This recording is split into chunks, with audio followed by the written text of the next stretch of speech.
ஆண்டவராகிய இயேசு கிறிஸ்துவின் தூய நாமம் மகிமைப்படுவதாக.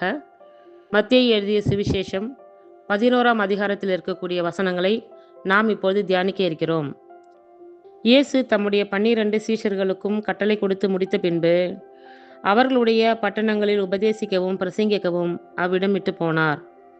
அத்தருணத்தில் காவலில் இருந்த யோவான் கிறிஸ்துவின் கிரியைகளை குறித்து கேள்விப்பட்டு தன் சீஷரில் 2 பேரை அழைத்து, வருகிறவர் நீர்தானா, அல்லது வேறு ஒருவர் வர காத்திருக்க வேண்டுமா என்று அவரிடத்தில் கேட்கும்படி அனுப்பினான்.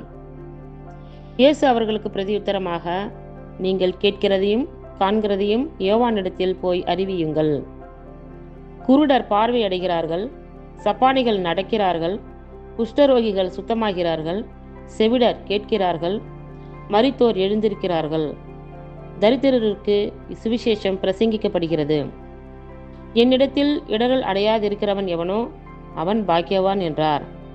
அவர்கள் போன பின்பு இயேசு யோவானை குறித்து ஜனங்களுக்கு சொன்னது என்னவென்றால், எதை பார்க்க வனாந்தரத்திற்கு போனீர்கள்? காற்றினால் அசையும் நாணலையோ? அல்லவென்றால் எதை பார்க்க போனீர்கள்? மெல்லிய வஸ்திரம் தரித்த மனுஷனையோ?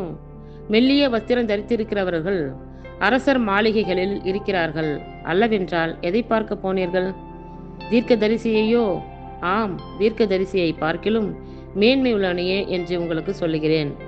அது எப்படி எனில், இதோ நான் என் தூதனை உமக்கு முன்பாக அனுப்புகிறேன், அவன் உமக்கு முன்னே போய் உமது வழியை ஆயத்தம் பண்ணுவான் என்று எழுதிய வாக்கியத்தால் குறிக்கப்பட்டவன் இவன்தான். ஸ்திரீகளிடத்திலே பிறந்தவர்களில் யோவான் ஸ்நானனை பார்க்கிலும் பெரியவன் ஒருவனும் எழும்பினதில்லை. ஆகிலும் பரலோக ராஜ்யத்தில் சிறியவனாய் இருக்கிறவன் அவனிலும் பெரியவனாய் இருக்கிறான் என்று உங்களுக்கு மெய்யாகவே சொல்லுகிறேன்.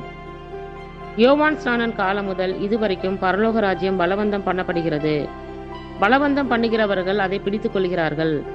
நியாய பிரமாணமும் தீர்க்கதரிசிகள் யாவரும் யோவான் வரைக்கும் தீர்க்க தரிசனம் உரைத்ததுண்டு. நீங்கள் ஏற்றுக்கொள்ள மனதாயிருந்தால் வருகிறவனாகிய எலியா இவன்தான். கேட்கிறதற்கு காதுள்ளவன் கேட்க கடவன். இந்த சந்ததியை யாருக்கு ஒப்பிடுவேன்? சந்தை வெளிகளில் உட்கார்ந்து தங்கள் தோழரை பார்த்து, உங்களுக்காக குழல் ஊதினோம், நீங்கள் கூத்தாடவில்லை, உங்களுக்காக புலம்பினோம், நீங்கள் மாரடிக்கவில்லை என்று குறை சொல்லுகிற பிள்ளைகளுக்கு ஒப்பாயிருக்கிறது. எப்படியெனில், யோவான் போஜன பானம் பண்ணாதவனாய் வந்தான். அதற்கு அவர்கள், அவன் பிசாசு பிடித்திருக்கிறவன் என்றார்கள். மனுஷகுமாரன் போஜன பானம் பண்ணுகிறவராய் வந்தார். அதற்கு அவர்கள், இதோ போஜன பிரியனும் மது பிரியனுமான மனுஷன் ஆயக்காரருக்கும் பாவிகளுக்கும் சிநேகிதன் என்கிறார்கள். ஆனாலும் ஞானமானது அதன் பிள்ளைகளால் நீதியுள்ளதென்று ஒப்புக்கொள்ளப்படும் என்றார்.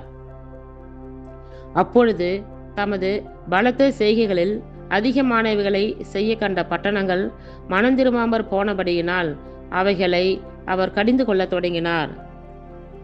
கோராசீனே உனக்கு ஐயோ! பெத்தாசாய்தாவே உனக்கு ஐயோ! உங்களில் செய்யப்பட்ட பலத்த செய்கைகள் தீருவிலும் சீதோனிலும் செய்யப்பட்டிருந்ததானால் அப்பொழுதே இருட்டுடுத்தி சாம்பலில் உட்கார்ந்து மனந்திரும்பி இருப்பார்கள். நியாய தீர்ப்பு நாளிலே உங்களுக்கு நேரிடுவதை பார்க்கிலும் தீருவுக்கும் சீதோனுக்கும் நேரிடுவது இலகுவாய் இருக்கும் என்று உங்களுக்கு சொல்லுகிறேன். வான பரியந்தம் உயர்த்தப்பட்ட கப்பர்நகூமே, நீ பாதாள பரியந்தம் தாழ்த்தப்படுவாய். உன்னில் செய்யப்பட்ட பலத்த செய்கைகள் சோதோமிலே செய்யப்பட்டிருந்ததானால் அது இந்நாள் வரைக்கும் நிலைத்திருக்கும். நியாய தீர்ப்பு நாளிலே உனக்கு நேரிடுவதை பார்க்கிலும் சோதோம் நாட்டிற்கு நேரிடுவது இலகுவாய் இருக்கும் என்று உங்களுக்கு சொல்லுகிறேன் என்றார். அந்த சமயத்திலே இயேசு சொன்னது, பிதாவே, வானத்துக்கும் பூமிக்கும் ஆண்டவரே, இவைகளை ஞானிகளுக்கும் கல்விமான்களுக்கும் மறைத்து பாலகருக்கு வெளிப்படுத்தினபடியால் உம்மை ஸ்தோத்தரிக்கிறேன். ஆம் பிதாவே, இப்படி செய்வது உம்முடைய திருவுளத்துக்கு பிரியமாயிருந்தது.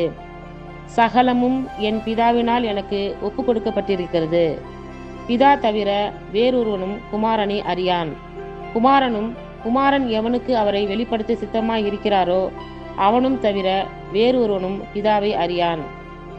வருத்தப்பட்டு பாரம் சுமக்கிறவர்களே, நீங்கள் எல்லாரும் என்னிடத்தில் வாருங்கள், நான் உங்களுக்கு இளைப்பாறுதல் தருவேன். நான் சாந்தமும் மனத்தாழ்மையுமாய் இருக்கிறேன். என் நுகத்தை உங்கள் மேல் ஏற்றுக்கொண்டு என்னிடத்தில் கற்றுக்கொள்ளுங்கள், அப்பொழுது உங்கள் ஆத்துமாக்களுக்கு இளைப்பாறுதல் கிடைக்கும். என் நுகம் மெதுவாயும் என் சுமை இலகுவாயும் இருக்கிறது என்றார். இத்துடன் 11ஆம் அதிகாரம் நிறைவுற்றது. கர்த்தர் தாமே நம் எல்லோரையும் ஆசீர்வதிப்பாராக. ஆமேன்.